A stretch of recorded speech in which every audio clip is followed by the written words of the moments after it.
Strips was very exciting period for me. It was like an outlet, you know. It was like having a gallery, even though it was our own expense or it was very underfunded and everything.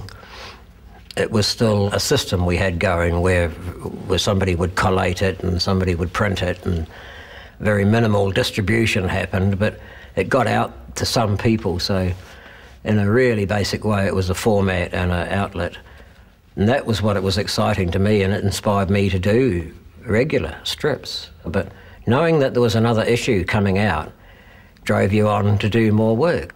Barry Linton, to me, is the Robert Crumb of New Zealand comics. His influence and inspiration is so huge, and also that he brought a completely new kind of voice to comics, particularly local comics, because it's a very local New Zealand, Auckland, Pacific kind of voice. The whole feeling and texture of his drawing feels extremely local and Pacific in New Zealand to me.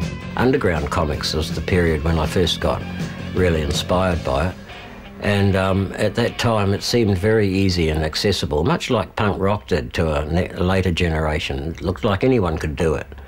So I tried, and it was easy.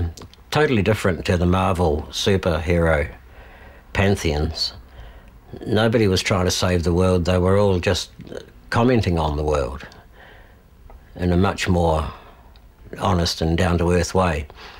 So that was what inspired me, really. You know, I wouldn't have gotten involved in drawing superheroes, ever, I don't think. But a mundane anti-hero is another issue, and you could really work on that. Crumb was just one of many, but he was probably the major influence. Heaps of time goes into comics. It's like making movies. You'd laugh, but it's like making movies. You've got to cast it, you've got to write a synopsis, then you've got to flesh that out and to a theme and a story, and then you've got to do dialogue, and then you've got to design each single page, and each panel and each page has to be designed. It's like setting up shots and editing.